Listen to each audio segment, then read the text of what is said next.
الحمد للہ وکفى والصلاة والسلام على عباده الذین اصطفى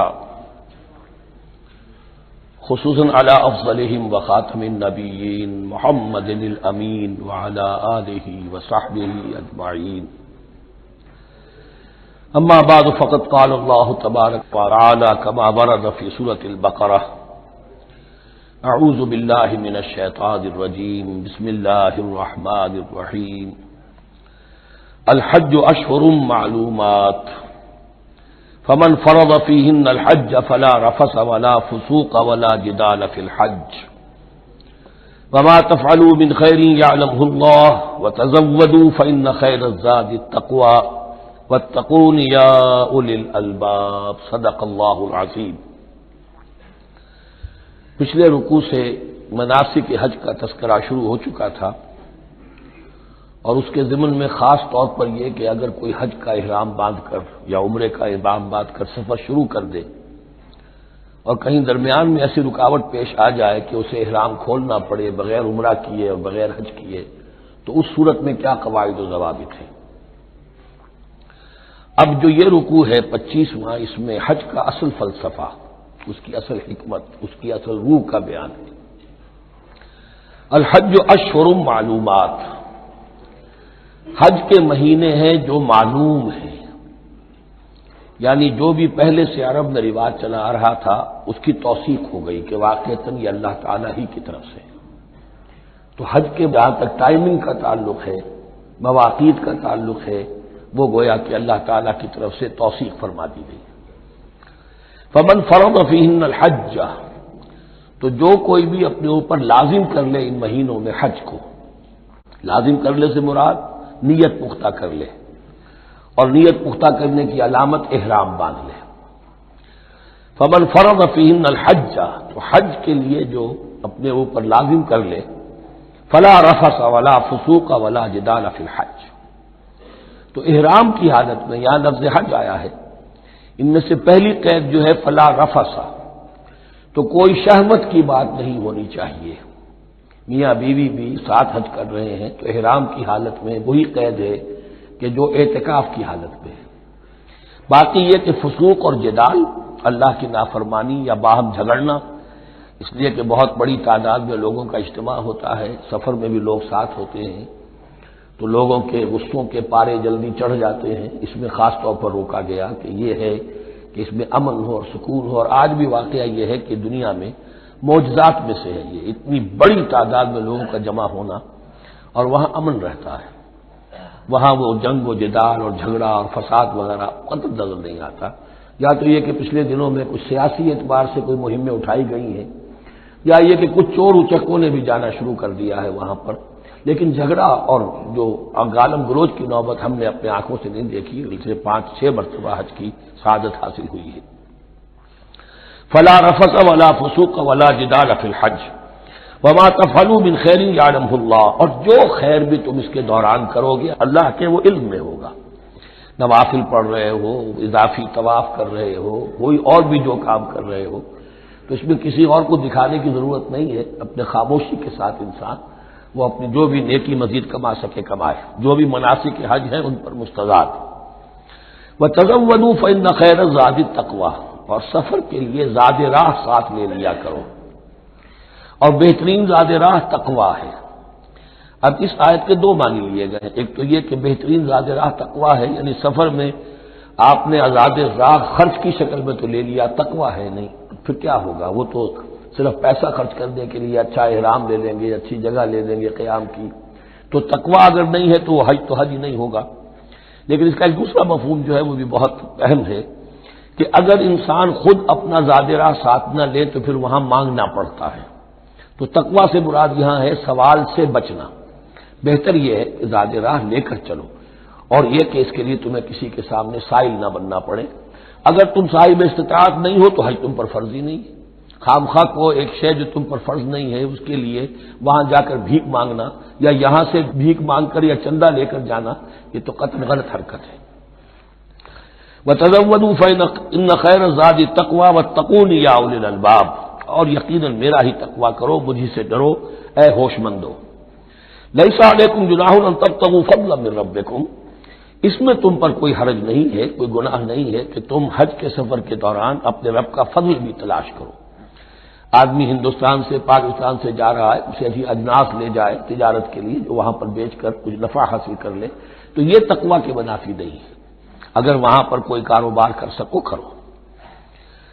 فَإِذَا أَفَضْتُم مِّنْ عَرَفَاتٍ، تو پھر جب تم عرفات سے واپس لوٹو، اس لیے کہ اصل حج جو ہے وہ عرفہ ہے، الحج العرفہ، حج کے بقیہ تمام مناسک رہ جائیں، صرف عرفہ میں شمولیت ہو جائے، قیام عرفہ میں تو حج ہو گیا، باقی جو چیزیں رہ گئی ہیں اس کا جو بھی اس کا کفارہ ہے، اس کا جو دم دینا ہے وہ دے دیا جائے، لیکن عرفہ سے اگر آدمی رہ گیا عرفات کے قیام سے تو پھر حج نہیں ہوا۔ اب یہاں سے جب لوٹتے ہو تو فاذکروا اللہ عند المشعر الحرام، یہ ٹائم ٹیبل نوٹ کر لیجئے کہ اصل میں 8 کی شام کو مکے سے نکلتے ہیں 8 ذی الحج کو، اور رات منا میں گزارتے ہیں۔ پھر 9 کا دن ہے اصل یوم عرفہ، 9 ذی الحج، صبح کو نکلتے ہیں، قافلے چلتے ہیں اور کہیں دوپہر تک، اور دوپہر سے بھی ہو سکتا ہے تاخیر ہو جائے، لیکن کوشش ہوتی ہے کہ ظہر سے پہلے پہنچ جایا جائے، لیکن ظہر اور عصر دونوں ملا کر پڑھ لی جائیں عرفات میں داخل ہونے سے پہلے۔ اسی لیے جو مسجد ہے عرفات کے میدان سے ملحق وہ عرفے کے اندر شامل نہیں ہے، وہ اس کی حدود سے باہر ہے، تو اصلیے اس کا افضل یہی ہے کہ ظہر اور عصر ملا کر وہاں پڑھی جائیں، اور اس کے بعد سے غروب آفتاب تک قیام ہے، وہ عرفات کا قیام ہے، اس میں کوئی نماز نہیں، یعنی جو روایتی جو عبادت ہے اس کے سب دروازے بند۔ اب تو اگر دعا کی آپ کے اندر ایک روح پیدا ہو چکی ہے، اپنے رب سے ہم کلام ہو سکتے ہیں، اور آپ کو حلاوت مناجات حاصل ہو گئی ہے تو دعا مانگتے رہیے، بس یہی ہے دعا۔ قیام عرفہ جو ہے کھڑے ہو کر بیٹھے ہوئے جس طرح بھی ہو اللہ سے مناجات کرو، یا پھر یہ کہ اگر اس میں کبھی ہو جائے کسی وجہ سے تو آدمی تلاوت کرے، لیکن یہ کہ عام نماز نہیں۔ فَإِذَا أَفَضْتُم مِّنْ عَرَفَاتٍ فاذكروا اللَّهَ عِندَ الْمَشْعَرِ الْحَرَامِ، یہ مزدلفہ کا قیام ہے، 9 کی شام کو مغرب کی نماز کا وقت ہو چکنے کے بعد وہاں سے روانگی ہے، لیکن وہاں مغرب کی نماز پڑھنے کی اجازت نہیں ہے۔ اب جاؤ اور مغرب اور عشاء دونوں جمع کرو اس میں مشعر حرام یعنی مزدلفہ میں۔ وَاذْكُرُوهُ كَمَا هَدَاكُمْ، اور یاد کرو اسے، ذکر کرو جیسے کہ تمہیں اس نے ہدایت دی ہے۔ اس سے مراد ہے کہ جو کچھ اللہ کے رسول نے تمہیں سکھایا ہے، ذکر کے جو طور طریقے ہیں، اس کے لیے جو بھی طریقے ہیں وہ اللہ نے ہدایت دی اپنے رسول کے ذریعے۔ وَإِن كُنتُم مِّن قَبْلِهِ لَمِنَ الضَّالِّينَ، اور یقیناً اس سے پہلے تو تم گمراہ لوگوں میں سے تھے، تمہیں معلوم نہیں تھا، حج کی شکل باقی رہ گئی تھی، اس کی روح ختم ہو گئی تھی، اس کے مناسک میں بھی تم نے رد و بدل کر دیا تھا، وہ آگے آ رہا ہے۔ ثُمَّ أَفِيضُوا مِنْ حَيْثُ أَفَاضَ النَّاسُ، پھر پلٹو وہیں سے جہاں سے کہ سب لوگ پلٹتے ہیں۔ قریش نے یہ کہا تھا کہ ہماری خاص حیثیت ہے کہ ہم تو منا ہی میں مقیم رہیں گے، باہر سے آنے والے لوگ عرفات جائیں اور عرفات سے پھر واپس لوٹیں، یہ سارے مناسک ہمارے لیے نہیں ہیں، ہم تو مکے والے ہیں اور ہماری شان یہ ہے کہ ہم عرفات نہیں جائیں گے، منا ہی میں قیام رہے گا۔ یہاں بتایا گیا کہ یہ تم نے غلط بات ایجاد کر لی ہے، ثم افیضوا من حیث افاض الناس، جہاں سے سب لوگ لوٹتے ہیں یعنی میدان عرفہ سے، وہیں سے لوٹیں۔ واستغفروا اللہ، اللہ سے استغفار کرتے رہو، ان اللہ غفور رحیم، یقینا اللہ بخشنے والا رحم فرمانے والا ہے۔ فَإِذَا قَضَيْتُم مَّنَاسِكَكُمْ، اور جب تم اپنے یہ مناسک ادا کر لو، پورے کر لو، فاذكروا اللہ كذكركم آباءكم، تو اب اللہ کا ذکر کرو جیسے کہ تم اپنے آباء و اجداد کا ذکر کرتے رہے ہو، جس شد و بد کے ساتھ۔ وہاں یہ ہو گیا تھا کہ پھر بنا میں جب یہ ٹھہرتے تھے تو اپنے آباء و اجداد کے قصیدے بیان کیے جا رہے ہیں، جیسے ہمارے ہاں ہوتا ہے، جو دیہاتی لوگ ہوتے ہیں، راجپوت لوگ ہوتے ہیں، ان کے میراثی ہوتے ہیں، اسی طرح وہاں شعراء ہوتے تھے قبائل کے، وہ ان قبیلوں کی مدح بیان کرتے تھے، ان کے بڑے بزرگوں کی، اسلاف کی جو ہے عظمت بیان کرتے تھے۔ اللہ کا ذکر ختم ہو چکا تھا، فرمایا جس شد و مد کے ساتھ تم اپنے آباء و اجداد کا ذکر کرتے رہے، اب اسی شد و مد کے ساتھ، بلکہ او اشد ذکرا، بلکہ اس سے بھی زیادہ شد و مد کے ساتھ اب اللہ کا ذکر کرو۔ فَمِنَ النَّاسِ مَن يَقُولُ رَبَّنَا آتِنَا فِي الدُّنْيَا وَمَا لَهُ فِي الْآخِرَةِ مِنْ خَلَاقٍ، لوگوں میں سے وہ بھی ہیں جو یہی کہتے رہتے ہیں رب ہمیں دے دے دنیا ہی میں، ایسے لوگوں کے لیے آخرت میں کوئی حصہ نہیں ہے، یعنی وہاں پہنچ کر بھی ساری دعائیں ان کی دنیاوی چیزوں کے لیے ہیں، مال کے لیے، اولاد کے لیے، ترقی کے لیے، اور دنیا کی جو بھی چیزیں ہیں، اپنی کوئی مشکلات ہیں ان کے رفع کرنے کے لیے، کیونکہ ان کے دلوں میں دنیا بسی ہوئی ہے۔ اشربوا فی قلوبہم الدنیا، ان کے دلوں میں جیسے بنی اسرائیل کے دلوں میں بچڑے کا تقدس ملا دیا گیا تھا اور محبت، اسی طرح ہمارے دلوں میں دنیا کی محبت ہے، تو وہاں جا کر بھی دنیا ہی کی دعائیں ہیں۔ فَمِنَ النَّاسِ مَن يَقُولُ رَبَّنَا آتِنَا فِي الدُّنْيَا وَمَا لَهُ فِي الْآخِرَةِ مِنْ خَلَاقٍ، ظاہر بات ہے ایسے لوگوں کے لیے پھر آخرت میں کوئی حصہ نہیں ہے۔ وَمِنْهُم مَن يَقُولُ، اور ان میں سے وہ بھی ہے جو یہ کہتے ہیں ربنا آتنا فی الدنیا حسنۃ وفی الآخرۃ حسنۃ وقنا عذاب النار، پروردگار ہمیں اس دنیا میں بھی خیر عطا فرما اور آخرت کا بھی خیر عطا فرما اور ہمیں بچا لے آگ کے عذاب سے۔ اب دنیا کا خیر جو ہے سب سے بڑا وہ ایمان ہے، ہدایت ہے۔ دنیا کا کوئی خیر نہیں ہے جب تک کہ اس کے ساتھ ہدایت اور ایمان نہ ہو، تو سب سے پہلے انسان ایمان طلب کرے، پھر اس کے ساتھ اللہ تعالیٰ دنیا میں کشادگی دے دے، رزق میں بھی کشائش دے دے تو ٹھیک ہے، کوئی بری بات نہیں، اچھی بات ہے، لیکن یہ کہ اصل شے کیا ہے؟ ایمان اور استقامت۔ اولئک لہم نصیب مما کسبوا، یہاں یہ لفظ بہت اہم ہے، ان کے لیے حصہ ہوگا اس میں سے جو انہوں نے کمایا۔ محض یہ دعا کرنے سے، یہ دعا جو ہے یہ کافی نہیں ہو جائے گی۔ اول تو یہ نوٹ کر لیجئے، یہی وہ دعا ہے جو رکن یمانی سے لے کر جو بھی ہر چکر ہوتا ہے اس کا طواف کا، جو رکن یمانی سے لے کر حجر اسود تک کا جو دورہ ہے، اس میں یہ دعا مانگی جاتی ہے، ربنا آتنا فی الدنیا حسنۃ وفی الآخرۃ حسنۃ وقنا عذاب النار۔ اولئک لہم نصیب مما کسبوا، ان کے لیے حصہ ہے اس میں سے جو انہوں نے کمایا۔ اچھا، اس میں سے جو انہوں نے کمایا، اس میں سے کہ وہ تو سارا ملنا چاہیے، لیکن بندے کو ڈرتا رہنا چاہیے کہ ممکن ہے اس میں سے کسی مسئلے میں میری نیت میں کوئی فساد آ گیا ہو، ممکن ہے اس میں سے میرے کسی عمل کے اندر کوئی کمی رہ گئی ہو، کوئی کوتاہی رہ گئی ہو، اس لیے یہ نہ سمجھ لے کہ جو بھی کچھ کیا ہے اس کا اجر لازماً ملے گا۔ مما کسبوا، جو انہوں نے کمایا ہے اس میں خلوص ہے، اس میں بے ریائی ہے، اس میں تمام جو بھی اس کے آداب اور شرائط ہیں ملحوظ رکھے گئے ہیں، تو ان کو اس کا حصہ ملے گا۔ واللہ سریع الحساب، اور اللہ تعالیٰ کو حساب چکانے میں دیر نہیں لگتی، بہت جلدی حساب کر لے گا۔ اب تو ہمارے سامنے نقشے موجود ہے، کمپیوٹرز ہیں، کتنی جلدی حساب ہو جاتا ہے، تو اللہ کے ہاں تو پتہ نہیں کیسا سپر کمپیوٹر ہوگا کہ اسے حساب نکالنے میں دیر نہیں لگے گی۔ وَاذْكُرُوا اللَّهَ فِي أَيَّامٍ مَّعْدُودَاتٍ، اور ذکر کرو اللہ کا گنتی کے چند دنوں میں۔ یہ لفظ یہاں پر پھر آ گیا ہے اس بات کی وضاحت کے لیے جو میں نے عرض کیا تھا کہ ابتدائی جو حکم تھا روزے کا، ایام معدودات، وہ 3 دن کے روزے تھے، اس لیے کہ یہاں بھی معدودات کا لفظ آیا ہے، فی ایام معدودات، اور سب کو معلوم ہے یہ 3 دن ہیں، 11ویں 12ویں 13ویں تاریخ جو ہے ذی الحج کی، کہ پھر یوم نحر کے بعد 3 دن یہاں پر قیام ہے، مبیت ہے، وہ 3 دن ہے ایام معدودات۔ فمن تعجل فی یومین، تو جو کوئی 2 دن ہی میں جلدی سے واپس آ جائے فلا اثم علیہ، یعنی 3 دن پورے نہیں کرتا، 2 دن ہی میں واپسی کو اختیار کر لیتا تو کوئی گناہ اس پر نہیں ہے۔ ومن تأخر، اور جو پیچھے رہے یعنی 3 دن کی مقدار پوری کر لے فلا اثم علیہ لمن اتقى، تو اس پر بھی کوئی گناہ نہیں، لیکن شرط ہے تقوی۔ جو 2 دن میں چلا گیا تقوی تھا تو بھی اللہ تعالیٰ کے ہاں اس کا اجر محفوظ ہے، جو 3 دن رہا تقوی ہے، تیسرے دن اس نے کچھ اور ہی حرکتیں نہ شروع کر دی ہوں، جی اکتایا ہوا ہے اور طبیعت کے اندر جو ہے وہ ٹھہراؤ نہیں ہے، تو وہ تیسرا دن اس کے لیے کچھ خاص مفید نہیں ثابت ہوگا، لیکن یہ کہ اصل شے جو ہے اللہ کے ہاں جو چیز کے شرط لازم ہے قبولیت کے لیے وہ تقوی ہے۔ لمن اتقى واتقوا الله واعلموا انکم الیہ تحشرون، اور اللہ کا تقوی اختیار کرو اور یہ مستحضر رکھو اپنے ذہن میں کہ تمہیں اسی کی جانب جمع کر دیا جائے گا، تم سب کے سب ہانک کر لے جاؤ گے اسی کی جناب میں۔ وَمِنَ النَّاسِ مَن يُعْجِبُكَ قَوْلُهُ فِي الْحَيَاةِ الدُّنْيَا، اب یہ منافقین میں سے ایک گروہ کا خاص ایک تذکرہ ہو رہا ہے۔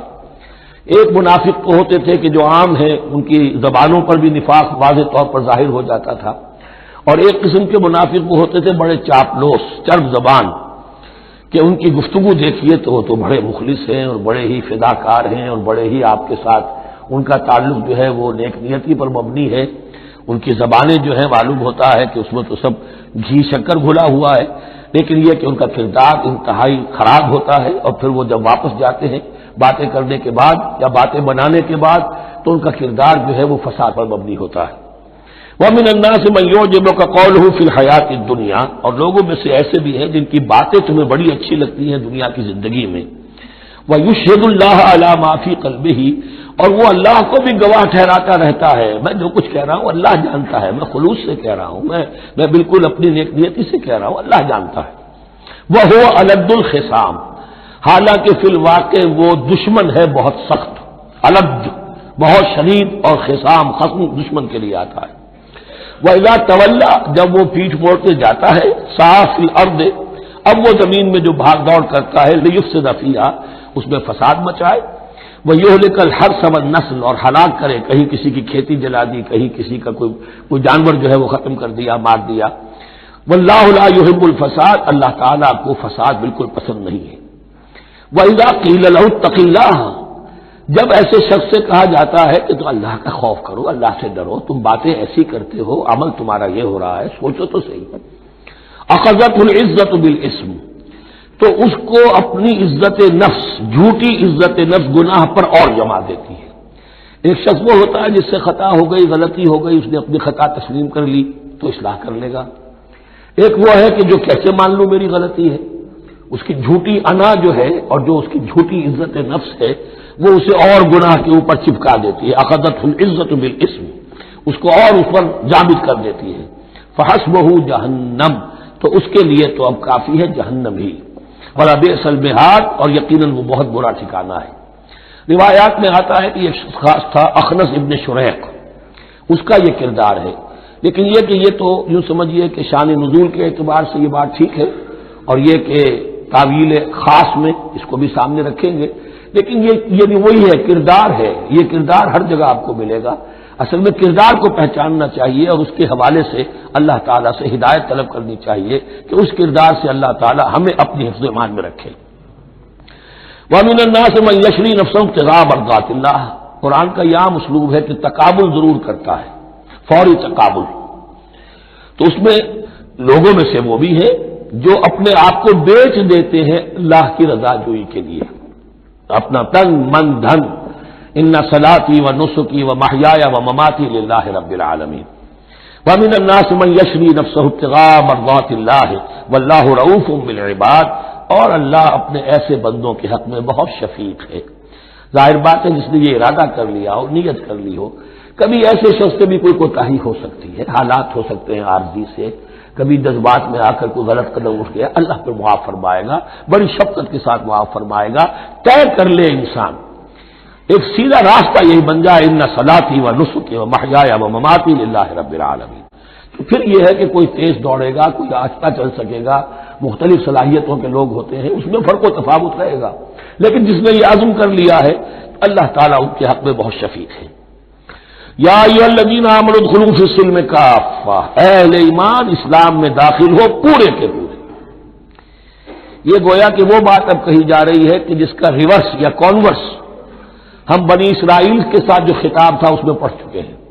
افتؤمنون ببعض الکتاب وتکفرون ببعض، کیا تم ہماری کتاب، ہمارے دین، ہماری شریعت کے ایک حصے کو مانتے ہو اور ایک کو رد کر دیتے ہو؟ فما جزاء من يفعل ذلك منكم الا خزي في الحياة الدنيا ويوم القيامة يردون الى اشد العذاب، تو جو کوئی بھی تم میں سے یہ روش اختیار کرے گا اس کی کوئی سزا اس کے سوا نہیں ہے کہ دنیا میں ذلت اور خواری ان پر مسلط کر دی جائے اور قیامت کے دن شدید ترین عذاب میں جھونکیے۔ اس کو اب مثبت پیرائے میں مسلمانوں سے کہا جا رہا ہے یا ایھا الذین آمنوا ادخلوا فی السلم کافہ، ریزرویشنز کے ساتھ نہیں، ایکسیپشنز کے ساتھ نہیں۔ اللہ کی بندگی تو کرنی ہے، اس معاملے میں نہیں، اللہ کے حکم تو ماننا ہے لیکن یہ حکم نہیں میں مان سکتا، یہ ایک کی بھی نفی جو ہے وہ گویا کہ کل کی نفی ہو جائے گی۔ ادخلوا فی السلم کافہ، ٹیک اٹ اور لیو اٹ، یہ پیکج ڈیل ہے، اس میں جزوی بات نہیں ہو سکتی۔ ولا تتبعوا خطوات الشیطان، اور دیکھو شیطان کے قدموں کی پیروی نہ کرو، اس کے نشانات راہ جو ہیں، اس کے نشانات قدم جو ہیں ان کی پیروی نہ کرو۔ انہ لکم عدو مبین، وہ تو یقیناً تمہارا بڑا کھلا دشمن ہے۔ فإن زللتم من بعد ما جاءتكم البینات، پھر اگر تم پھسل گئے اس کے بعد بھی کہ تمہارے پاس یہ واضح تعلیمات آ چکی ہیں، فاعلموا ان اللہ عزیز الحکیم، تو جان لو کہ اللہ تعالیٰ پھر زبردست ہے۔ اس میں دھمکی کا پہلو آ گیا کہ پھر اللہ کی جو ہے پکڑ سخت ہوگی، حکیم بھی ہے، اس کی پکڑ میں بھی حکمت ہے۔ اگر یہ پکڑ نہ ہو تو ظاہر بات ہے کہ پورا نظام جو ہے دین کا وہ پھر بالکل ایک بے منطقی، اگر اللہ کی طرف سے کسی گناہ پر پکڑ ہی نہیں ہے تو پھر یہ آزمائش کیا ہوئی؟ پھر جزا و سزا کا کیا سوال؟ پھر جنت اور دوزخ کا کیا معاملہ؟ هل ينظرون الا ان ياتيهم الله في ظلل من الغمام والملائكه وقضي الامر۔ ایک جو نفس انسان کو پٹی پڑھاتا ہے وہ تو یہ ہے کہ دین کا یہ حصہ کو آرام سے کرتے رہو، جو میٹھا وہ ہپ اور جو کڑوا ہے وہ تھو۔ دوسری پٹی یہ پڑھاتا ہے کہ ابھی ذرا یہ ٹھیک ہے کہ اللہ کا حکم ہے، یہ بھی حکم ہے، دین کا یہ بھی تقاضا ہے، ابھی ذرا ذمہ داریاں ہیں، ابھی ذرا بچوں کے معاملات ہیں، بچے برسر کار ہو جائیں، بچیوں کے ہاتھ پیلے ہو جائیں، میں ذرا ریٹائرمنٹ بھی لے لوں تو پھر یہ مکان بنا لوں، پھر میں اپنے آپ کو دین کے لیے پھر خالص کر لوں گا، دین کے لیے پھر میں وہی کام کروں گا۔ یہ سب سے بڑا دھوکہ ہے، وہ وقت کبھی نہیں آتا۔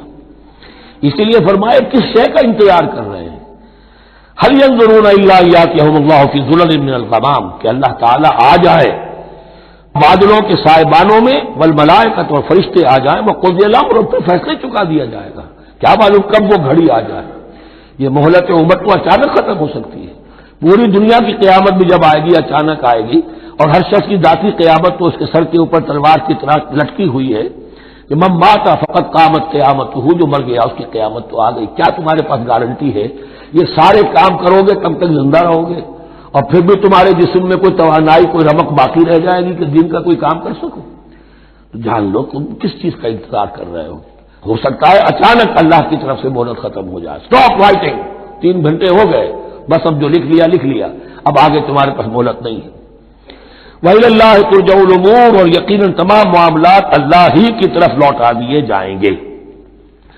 سل بنی اسرائیل کم آتیناہم من آیۃ بینہ، اے مسلمانوں پوچھ لو بنی اسرائیل سے ہم نے انہیں کتنی روشن نشانیاں دی، یعنی دیکھو تم بھی کہیں انہی کے راستے پر نہ چلنا، جیسا کہ حضور نے فرمایا تھا لَتَتَّبِعُنَّ سُنَنَ مَن قَبْلِكُمْ، تم لازماً پیروی کرو گے اور چلو گے انہی کے نقوش پا پر۔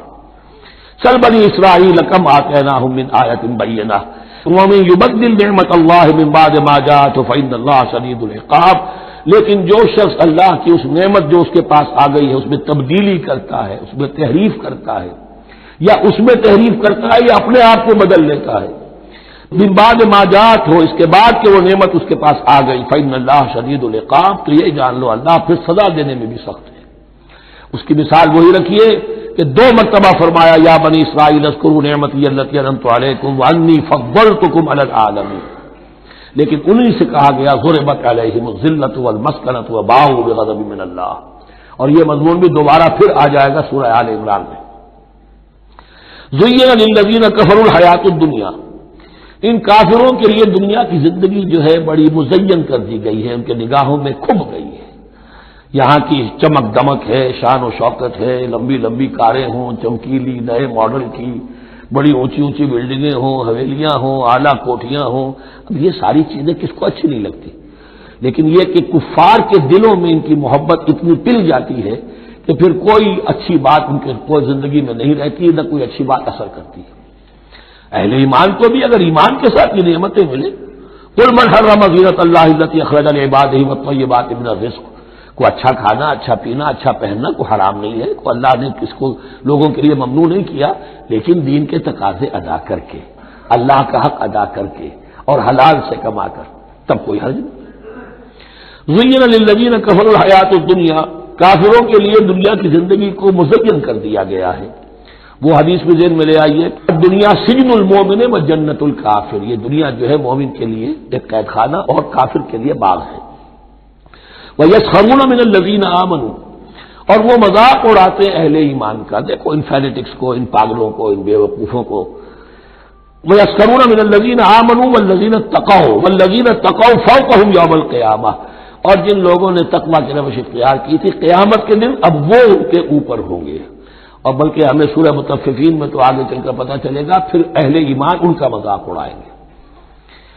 واللہ یرزق من یشاء بغیر حساب، اور اللہ تعالیٰ رزق عطا فرمائے گا جس کو چاہے گا بغیر حساب، یہ جنت کی طرف اشارہ ہے۔ اب یہ جو آیت آ رہی ہے پھر ایک طویل آیت ہے، جسے میں نے عرض کیا تھا بڑے بڑے حسین اور خوشنما حکمت کے اور علم کے اور معرفت کے پھول جو ہیں وہ اس بنتی میں بن دیے گئے ہیں۔ 2 لڑیاں یعنی شریعت، عبادات اور معاملات، 2 لڑیاں انفاق اور جہاد قتال، جہاد بالمال، جہاد بالنفس، اور ان میں یہ پھول آ جاتے ہیں عظیم۔ اس کو میں نے عنوان دیا ہے آیت الاختلاف، آیت الآیات، آیت البر، اور یہ آیت الاختلاف۔ اختلاف کیوں ہوتا رہا ہے؟ اور یہ بہت اہم ہے، اس لیے کہ جو وحدت ادیان کا فلسفہ دنیا میں کچھ لوگوں کی طرف سے پیش ہوتا ہے، اس کا ایک حصہ صحیح ہے اور ایک حصہ غلط ہے۔ صحیح کون سا ہے، غلط کون سا ہے، وہ اس آیت سے معلوم ہوگا۔ کان الناس امۃ واحدۃ، اس میں کوئی شک نہیں، پہلے تو انسان سب کے سب ایک امت تھے، حضرت آدم کی نسل، حضرت آدم نبی ہے تو امت تو ایک ہی تھی، جب تک کہ ان کے اندر گمراہی پیدا نہیں ہوئی، اختلافات نہیں ہوئی، شیطان نے کچھ لوگوں کو نہیں ورگلایا، اس وقت تک تو کان الناس امۃ واحدہ، تمام انسان ایک ہی امت تھے۔ اب یہاں تو سمجھ لیجئے کہ یہاں اس کے بعد ایک حرف محذوف ہے، ثم اختلفوا، پھر ان میں اختلافات ہوئے، فساد پیدا ہوا، کچھ لوگوں نے گمراہی کی روش اختیار کر لی، ایک بیٹا اگر حابیل تھا تو دوسرا قابیل بھی تھا۔ فبعث اللہ النبیین مبشرین ومنذرین، تو اب اللہ نے نبیوں کو بھیجنا شروع کیا جو بشارت دیتے تھے نیکوکاروں کو اور جو خبردار کرتے تھے غلط کاروں کو۔ وانزل معهم الکتاب بالحق لیحکم بین الناس فیما اختلفوا فیہ، اور اللہ نے ان کے ساتھ کتاب نازل فرمائی اپنی، تاکہ وہ حق کے ساتھ نازل فرمائی، تاکہ وہ فیصلہ کر دے لوگوں کے مابین ان امور میں جن میں انہوں نے اختلاف کیا تھا۔ وَمَا اخْتَلَفَ فِيهِ إِلَّا الَّذِينَ أُوتُوهُ مِن بَعْدِ مَا جَاءَتْهُمُ الْبَيِّنَاتُ بَغْيًا بَيْنَهُمْ، اور پھر جو اختلاف کیا ان میں سے تو نہیں کیا اختلاف کرنے والوں نے مگر جن کو کہ وہ کتاب دی جا چکی تھی، ہدایت دی جا چکی تھی، من بعد ما جاءتهم البینات، اور اس کا سبب کیا تھا، بغیا بینہم، یہ لفظ میں نے پہلے بھی نوٹ کروایا تھا، بغیا بینہم، دی ارج ٹو ڈومینیٹ، صدم صدہ، سارا فساد دنیا میں جو ہوتا ہے دی ارج ٹو ڈومینیٹ، آدمی جو ہے میں اس کی بات کیوں مانوں، یہ کیوں نہ میری مانے، یہ ہے کہ جس میں جو بھی سربراہی اور بالادستی حاصل کرنے کی جو ایک انسان کے اندر ایک ہے امنگ ہے، یہ امنگ رکھی گئی ہے انسان میں، جہاں انسان کے اندر اچھے میلانات رکھے گئے، برے بھی رکھے گئے، نفس بھی تو انسان ہی میں ہے، اس لیے کہ انہی کی درمیان حق و باطل کی کشمکش چلتی ہے انسان کے باطن میں، حق و باطل کی ایک کشاکش انسان کے باطن میں چلتی ہے، ایک خارج میں چلتی ہے۔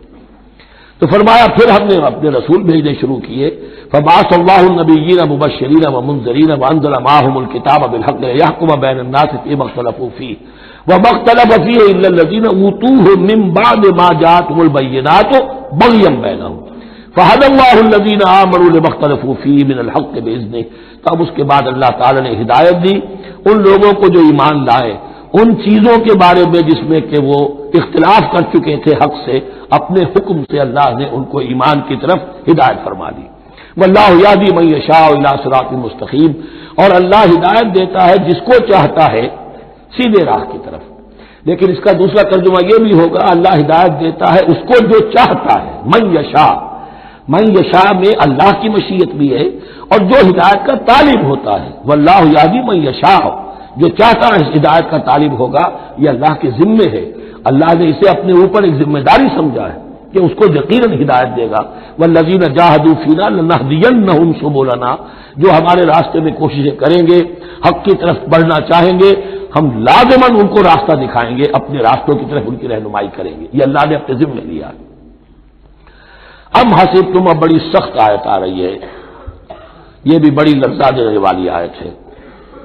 اب دیکھیے صحابہ کرام میں سے ایک بڑی تعداد تھی کہ جو مکے کی سختیاں جھیل کر آئے تھے، مہاجرین، ان کے لیے تو اب جو بھی مراحل آئندہ آنے والے تھے وہ کوئی ایسے ثقیل نہیں تھے، ایسے مشکل نہیں تھے، وہ سختیاں تو وہاں نہیں انہوں نے جھیلنی تھی کہ جو کہ مکے میں مہاجرین نے جھیلی تھی۔ اب ان سے ہے خاص طور پر روئے سخن، اگرچہ خطاب عام ہے اور یہ قرآن مجید میں عام طور پر آپ کو ملے گا کہ الفاظ عام ہے، لیکن آپ اگر دیکھیں گے تو روئے سخن کسی خاص طبقے کی طرف ہے، تو یہاں در حقیقت ان کو بتایا جا رہا ہے۔ ام حسبتم ان تدخلوا الجنہ، کیا تم نے یہ سمجھا تھا کہ جنت میں داخل ہو جاؤ گے؟ ولما یاتکم مثل الذین خلوا من قبلکم، حالانکہ ابھی تک تو تمہارے اوپر وہ حالات و واقعات تو وارد ہی نہیں ہوئے جو ان پر ہوئے تھے جو تم سے پہلے تھے۔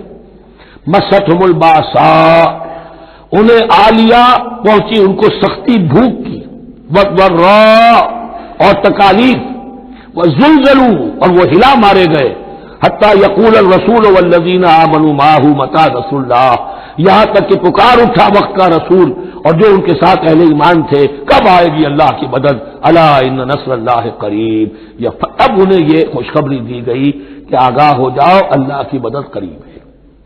یعنی اللہ آزماتا ہے، یہ وہی بات ہے جو اس سے پہلے آ چکی ہے 19ویں رکوع میں بالکل شروع میں، وَلَنَبْلُوَنَّكُمْ بِشَيْءٍ مِّنَ الْخَوْفِ وَالْجُوعِ وَنَقْصٍ مِّنَ الْأَمْوَالِ وَالْأَنفُسِ وَالثَّمَرَاتِ، ہم لازماً آزمائیں گے۔ یہ کوئی پھولوں بھرا راستہ نہیں ہے، پھولوں کی سیج نہیں ہے، حق کا راستہ ہے، یہ کانٹوں بھرا بستر ہے، کانٹوں بھرا راستہ ہے، اس کے لیے ذہناً تیار ہو جاؤ۔ در رہے منزل لیلا کہ خطر ہاس بسے، شرط اول قدمی نس کے مجنو باشی، دیکھ سمجھ کر آؤ۔ ام حسبتم ان تدخلوا الجنة ولما يأتكم مثل الذين خلوا من قبلكم مستهم البأساء والضراء وزلزلوا حتى يقول الرسول والذين آمنوا معه متى نصر الله ألا إن نصر الله قريب۔ یہ آیت پھر مسلمانوں کو، صحابہ کرام کو سورہ صف میں یہ خوشخبری سنائی گئی، جبکہ غزوہ احزاب واقع ہو چکا تھا اور شدید ترین امتحان سے محمد الرسول اللہ اور ان کے صحابہ گزر چکے تھے کامیابی کے ساتھ، تب انہیں خوشخبری دی گئی ہے۔ سورہ صف اس وقت نازل ہوئی ہے، وَأُخْرَىٰ تُحِبُّونَهَا نَصْرٌ مِّنَ اللَّهِ وَفَتْحٌ قَرِيبٌ۔ اب تمہارے لیے وہ خوشخبری ہے، اے نبی بشر المومنین، اپنے اہل ایمان ساتھیوں کو بشارت دے دیجئے کہ اب وہ وقت آ گیا ہے کہ اللہ کی نصرت کے دروازے کھلتے چلے جائیں گے۔ یسألونک ماذا ينفقون، یہ آپ سے پوچھ رہے ہیں کہ وہ کیا خرچ کریں، جو انفاق کے لیے کہا جا رہا ہے کیا خرچ کریں۔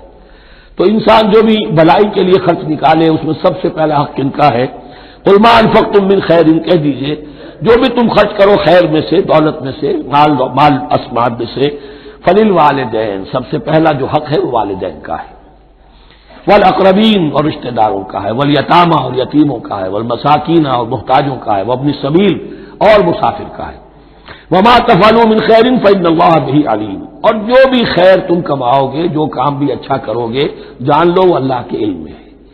یہ ضرورت نہیں ہے کہ دنیا واقف ہو اس سے، تمہیں اگر اجر اللہ سے لینا ہے تو اللہ تو رات کے اندھیرے میں بھی دیکھ رہا ہے، اور تمہارے داہنے ہاتھ میں جو کچھ دیا ہے بائیں کو پتہ نہیں چلا تو اللہ کو تو پھر بھی پتہ چل گیا۔ اب یہ سخت آیت اور آ گئی، کتب علیکم القتال، اب میں نے کہا تھا نا کہ یہ لڑیاں جو ہیں چونکہ بٹی ہوئی ہیں تو ایک لال اور ایک پیلی اور ایک ہری اور ایک نیلی، تو یہ نظر آتی ہے ایک طرف سے کہ کٹے ہوئے ہیں رنگ، ان کو کھول دیں گے تو ہر لڑی مکمل ہو جائے گی، ایک گویا کہ تسلسل ہے۔ کتب علیکم القتال وہو کرہ لکم، مسلمانوں اب تم پر جنگ فرض کر دی گئی ہے اور وہ تمہیں گراں گزر رہی ہے۔ یہ مضمون اصل میں اس سے پہلے سورہ محمد نازل ہو چکی ہے اور اس میں قتال کی فرضیت آ چکی ہے، اس کا نام سورۃ القتال بھی ہے، لہذا اس کے حوالے سے کچھ لوگ جو ہے وہ پریشان ہو رہے تھے، اور میں نے آپ سے عرض کیا تھا منافقین بھی یہی کہتے تھے کہ بھائی صلح جوئی سے کام لو، بس دعوت و تبلیغ کے ذریعے سے لوگوں کو ٹھیک راستے پر لاؤ، یہ جنگ ونگ جو ہے لڑائی بھڑائی اس میں تو بہت خرابی ہے، یہ کوئی اچھا کام تو نہیں ہے۔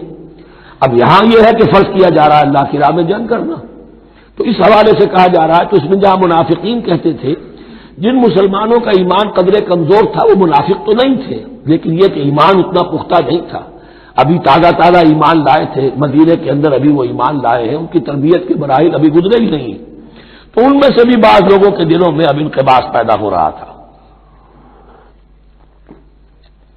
کتب علیکم القتال وہو کرہ لکم، تم پر، اب دیکھیے کتبہ کا لفظ آ گیا ہے، کتب علیکم الصیام، کتب علیکم القصاص فی القتلى، کتب علیکم اذا حضر احدکم الموت ان ترک خیرا الوصیہ، وصیت کا حکم آیا کتبہ، روزے کا حکم آیا کتبہ، اسی طریقے سے فرضیت قتال ہے۔ کتب علیکم القتال وہو کرہ لکم، وہ تمہیں بری لگ رہی ہے، وعسیٰ ان تکرہوا شیئا، اور ہو سکتا ہے کہ تم کسی شے کو ناپسند کرو، وہو خیر لکم، حالانکہ اسی میں تمہارے لیے خیر ہو، وعسیٰ ان تحبوا شیئا وہو شر لکم، اور ہو سکتا ہے کہ تم کسی چیز کو پسند کرو ذرا حالانکہ وہ تمہارے لیے شر ہو، واللہ یعلم وانتم لا تعلمون، اللہ جانتا ہے تم نہیں جانتے۔ تم اپنی عقل پر ایمان نہ رکھو، تم اللہ کی وحی پر ایمان رکھو، تم اللہ کے رسول پر ایمان رکھو، جس وقت کے لیے جو حکم موضوع تھا اس وقت وہ حکم تھا، کفو ایدیکم، 14 برس تک تمہیں قتال سے منع کیا گیا، اب فرض ہو رہا ہے قتال، اب تمہارے لیے لازم وقت کا جو ہے امر الحال کو پہچانو. واللہ یعلم وانتم لا تعلمون. یسألونک عن الشہر الحرام قتال فیہ. اب جب جنگ کا حکم شروع ہو گیا تو اب وہ پوچھتے تھے کہ یہ جو مہینے حرمت والے ہیں، حج کا ہے، عمرے کا ہے، تو اس میں جنگ کرنا کیسا ہے؟ اس لیے کہ سیرت میں یہ واقعہ آتا ہے، وقت نہیں ہے تفصیل سے میں بیان کر سکوں، کہ نخلا کی وادی میں ایک مقابلہ ایسا پیش آ گیا تھا کہ وہ رجب کا مہینے کا بھی دن تھا اور اس میں ہی کوئی قتال ہو گیا، مسلمانوں کے ہاتھوں ہوا یا مسلمانوں کے اوپر ایسی سچویشن ہو گئی کہ انہیں مجبوراً وہ کام کرنا پڑا. اس پر شور اٹھا دیا. دیکھو ان لوگوں کا کیا حال ہے، بنے پھرتے ہیں اللہ والے، رسول والے، دین والے، آخرت والے، اور ان کا حال یہ ہے کہ یہ حرمت والے مہینے کو انہوں نے بٹا لگا دیا، اس میں جنگ کی ہے. یہ اصل میں ان حضرات کی طرف سے گویا کہ اللہ تعالیٰ اپنے ان مومن بندوں کی طرف سے خود صفائی پیش کر رہے ہیں. یسألونک عن الشہر الحرام قتال فیہ، پوچھتے ہیں آپ سے حرمت والے مہینوں میں قتال کا حکم. قل قتال فیہ کبیر، کہہ دیجیے ہاں حرمت والے مہینے میں جنگ کرنا بہت بڑی بات ہے، یعنی بہت بڑا گناہ ہے، لیکن وصد عن سبیل اللہ وکفر بہ والمسجد الحرام واخراج اہلہ منہ اکبر عند اللہ.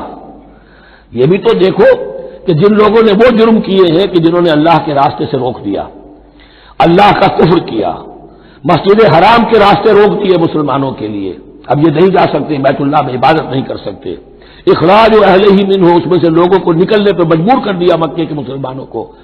اکبر عند اللہ، گناہ تو وہ بھی ہے لیکن یہ کہیں بڑا گناہ ہے اللہ کے نزدیک. تو سینس آف پروپورشن ہونا چاہیے کہ کس چیز کے مقابلے میں کس شے کی برائی ہے. والفتنۃ اکبر من القتل، یہ پہلے بھی آ چکا ہے، والفتنۃ اشد من القتل، اب آیا والفتنۃ اکبر من القتل. فتنہ ہر وہ کیفیت ہے جس میں صاحب ایمان کے لیے ایمان پر قائم رہنا اور اسلام پر عمل کرنا مشکل ہو جائے. آج کا پورا معاشرہ فتنہ ہے، اسلام پر عمل کرنا مشکل ہے.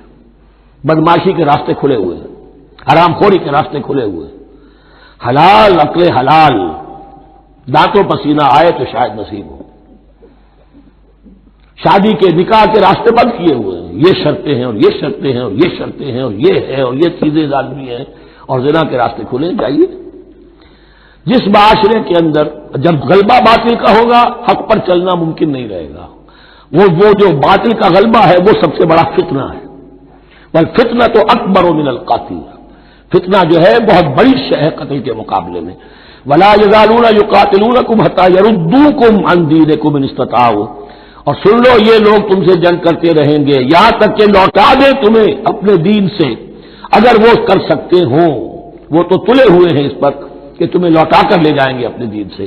یہاں اشارہ ہو رہا ہے مشرکین مکہ کی طرف، کیونکہ اب یہ تمہید چل رہی ہے سورہ بقرہ کے اندر غزوہ بدر کے لیے.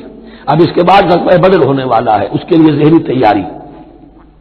ولا یزالون یقاتلونکم حتی یردوکم عن دینکم ان استطاعوا، وہ تو اپنی کوشش کرتے رہیں گے کہ تمہیں تمہارے دین سے پھرا کر لوٹا کر واپس لے جائیں اگر ان میں طاقت ہے.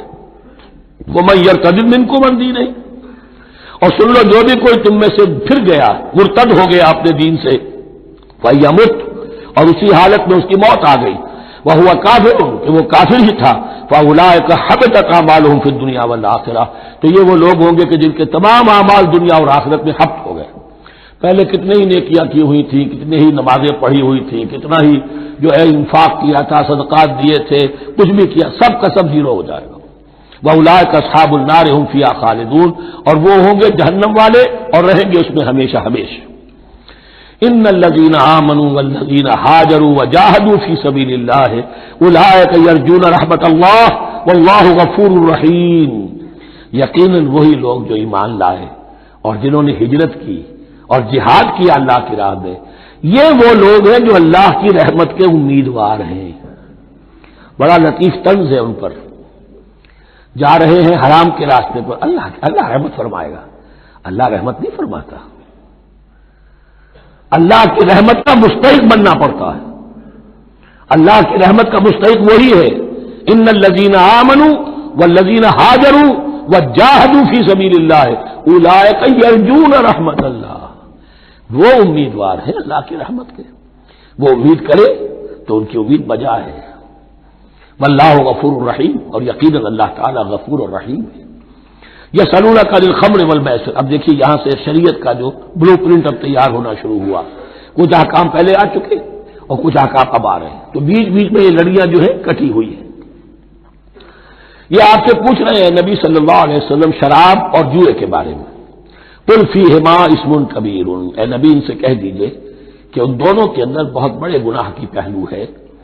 ومنافع للناس، اور لوگوں کے لیے کوئی منفعتیں بھی ہیں. واسمہما اکبر من نفعہما، اور ان کا جو گناہ کا پہلو ہے وہ نفع کے پہلو سے بڑا ہے.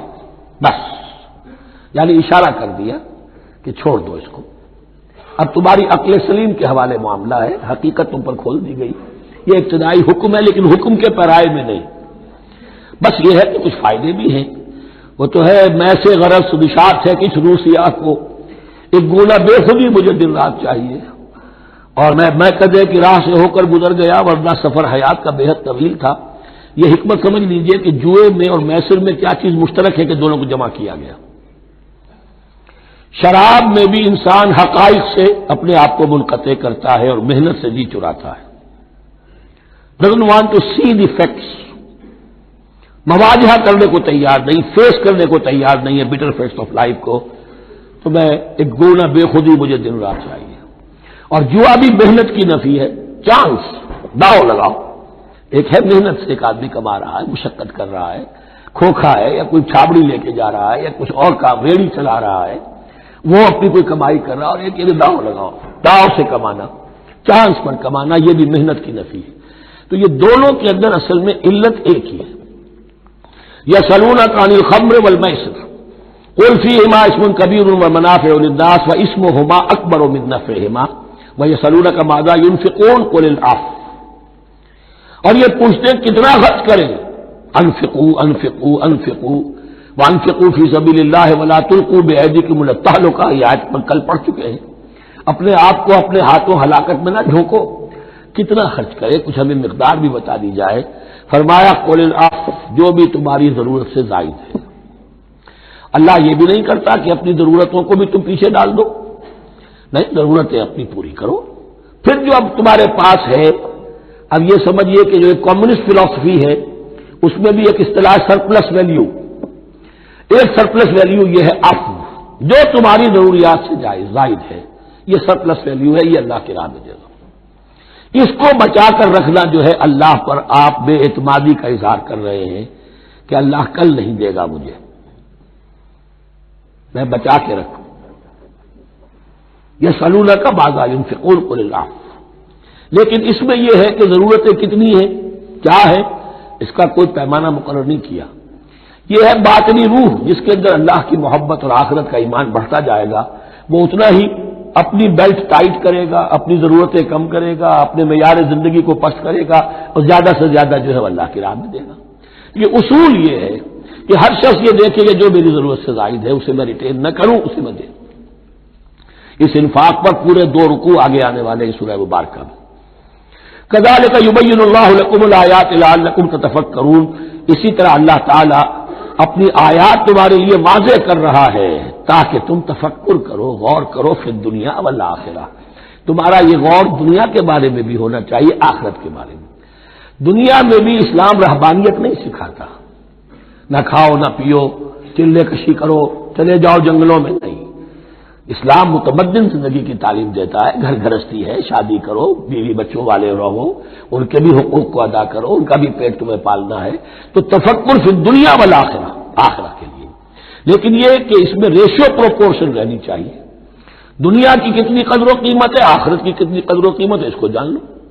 اسی کے حساب سے ایلوکیشن اگر نہیں ہے تو پھر یہ کہ سینس آف پروپورشن اگر غلط ہو گیا تو ظاہر بات ہے کہ پھر ہر چیز تل پٹ ہو جائے گی.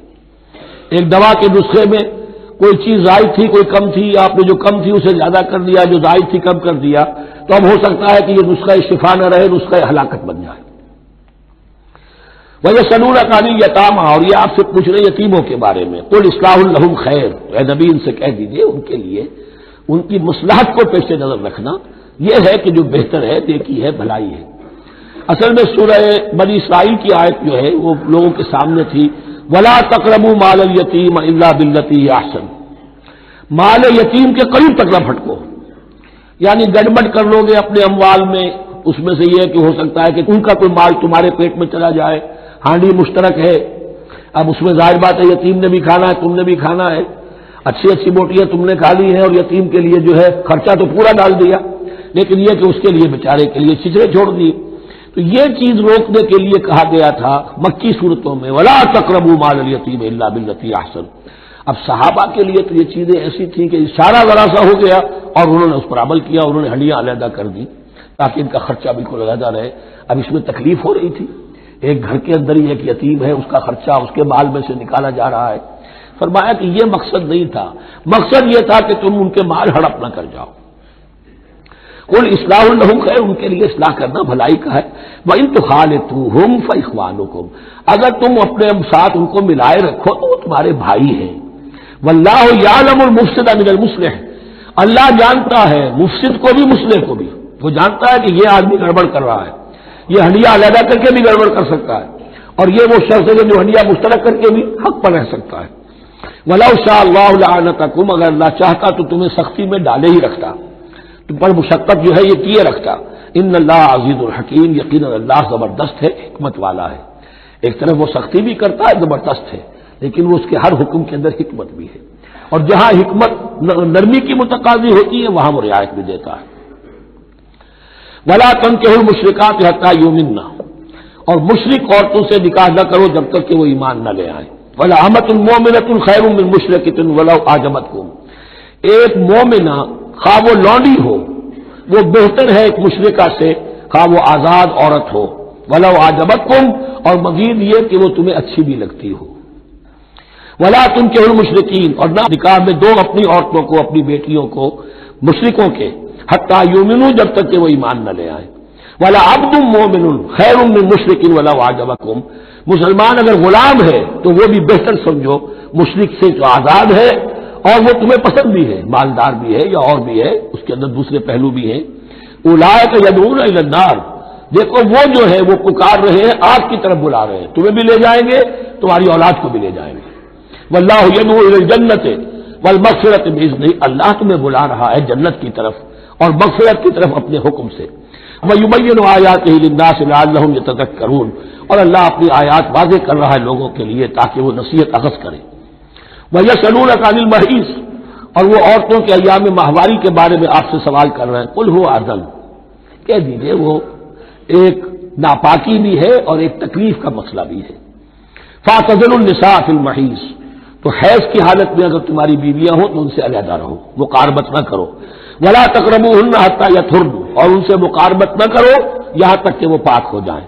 فَإِذَا تَطَهَّرْنَ، اور جب وہ خوب پاک ہو جائیں، فَأْتُوهُنَّ مِنْ حَيْثُ أَمَرَكُمُ اللَّهُ، تو اب ان کی طرف جاؤ، جو بھی تمہیں تعلق قائم کرنا ہے کرو، جہاں سے کہ تمہارے رب نے تمہیں حکم دیا، اللہ نے حکم دیا ہے۔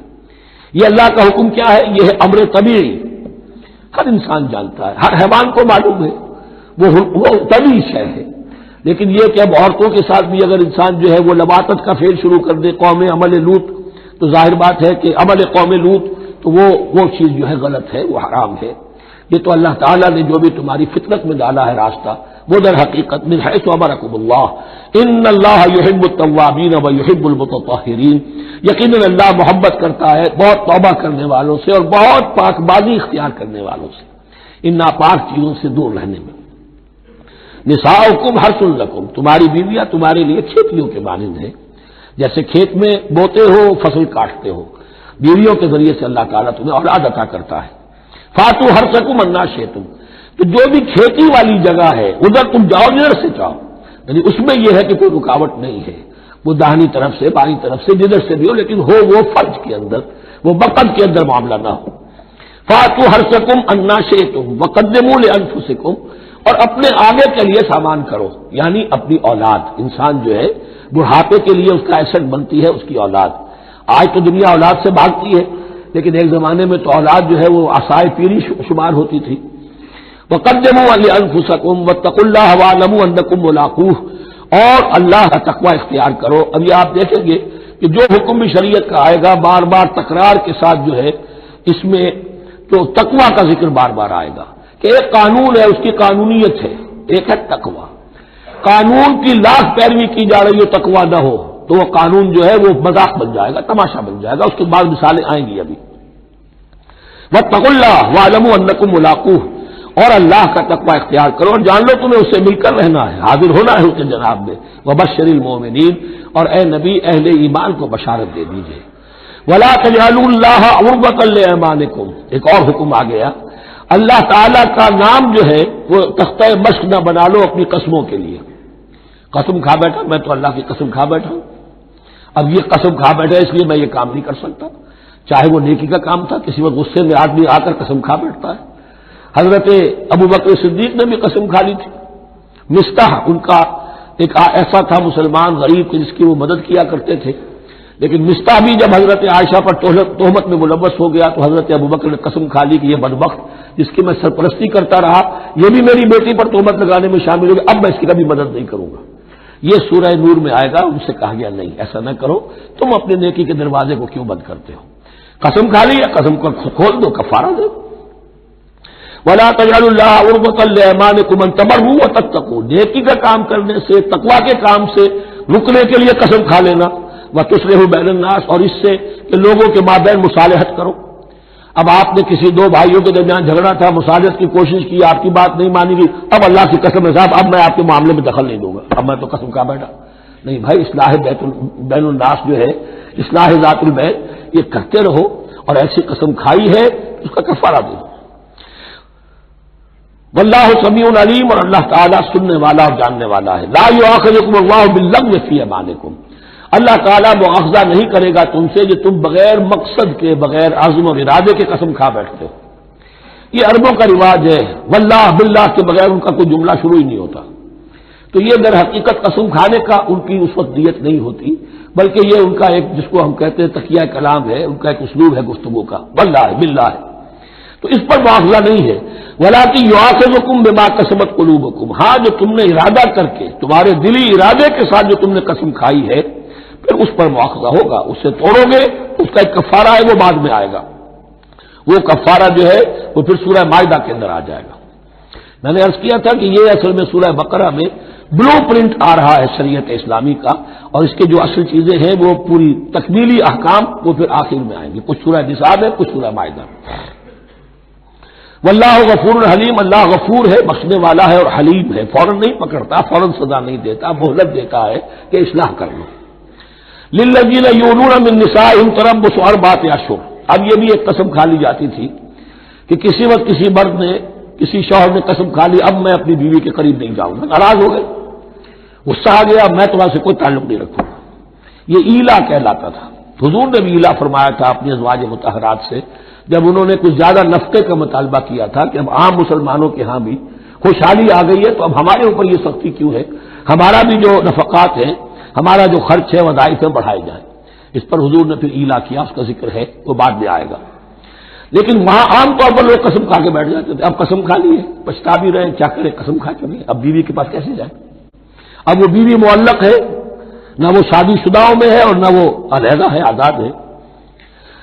للذین یؤلون من نسائہم تربص اربعۃ اشہر، 4 مہینے کے لیے تو وہ انتظار کیا جا سکتا ہے.